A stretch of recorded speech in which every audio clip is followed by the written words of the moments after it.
Hi, I'm Victor Raymond Patch. I'm 87 years of age.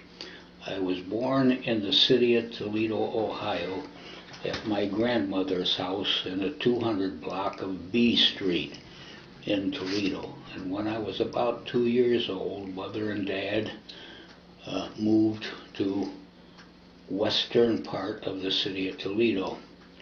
And we lived there till I was about 4, I believe.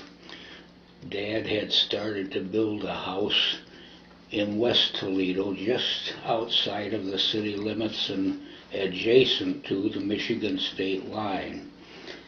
And the first thing he built on this property at Brim Street and Jackman Road was a garage into which Mother and Dad and Al and I and Ellen, my oldest sister, moved. And we lived in the garage for about 2 years. I had started to school before Dad got the house completed enough to move into. And at that time, he had to borrow money to build the house, but if I understand correctly, he had approximately $5,000 in a bank, but he had borrowed $10,000 and he owed approximately $3,500 of that back to the bank when in October of 1929 the banks went bust, and they not only kept the money he had in the bank, he could not get that out. The banks had all closed, and they then foreclosed on his house because he couldn't pay the mortgage. And if it hadn't have been for the World War I bonus, I think Dad got $750 for it. But with that money, he bought, I believe, 10 acres of ground in Michigan across the state line, just a little bit north of this town of Lambertville. And a neighbor of ours there at Brim Drive and Jackman Road was Clint Smalley. He was a farmer from north central Michigan who had moved down to Toledo to work in the Dura factory. But he got laid off.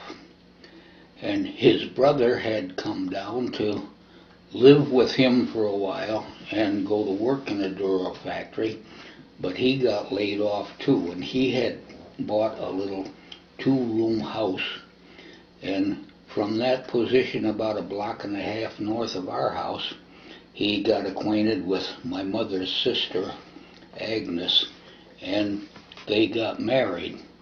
But when he got laid off, he figured the only way he was going to make it through the depression that he could see coming was to go back to northern Michigan to his farm, which he did. Well, Dad purchased this property north of Lambertville, and it was divided about 2.5 acres and 7.5 acres. Well, Clint Smalley was a carpenter by trade, and a friend of Dad's, Bill LeBeau, worked for the Michigan Central Railroad, which was an arm of the New York Central, and the Michigan Central Railroad was tearing down some buildings at the so-called hump, the distribution center out of Toledo between Detroit and Toledo, and he let Dad and Clint come and tear down buildings for the lumber. They didn't get paid to tear them down, but they got the lumber that they could salvage. And they salvaged enough lumber to build 2 houses. And Dad gave, I believe, without recompense, but I'm not positive, Dad gave Clint Smalley 2.5 acres to build a house for himself and to help Dad build his house. We lived in that house for a number of years as we kids were growing up. Al and I would work for the local farmers who were mostly all truck farmers. That is, some of them planted tomatoes, some of them planted potatoes, some of them planted nothing but dill, onions, any vegetable they used to survive. Now these were very small farms, most of them not much more than 10 acres, some of them 20 acres, but we would work planting the various vegetables, hoeing the weeds out of them, and they would pay us as much as $1 a day. If we worked 10 hours at 10 cents an hour, but we had to bring our own lunch.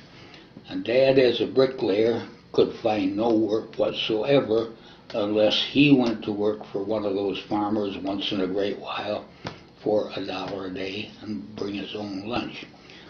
One of the farmers that was about 1.5 miles from our house had, I believe, a 10-acre grape arbor, Concord grapes. And word got around that he was going to hire some guys to pick his grapes. So Dad went to his farm the morning that they said he was going to hire him, and there were about 20 other men there, and the farmers got them all lined up out in front and asked each one of them, "Can you whistle?" And each one of them would say yes or no, and he'd tell them, "Well, you stand over here and you stand over here."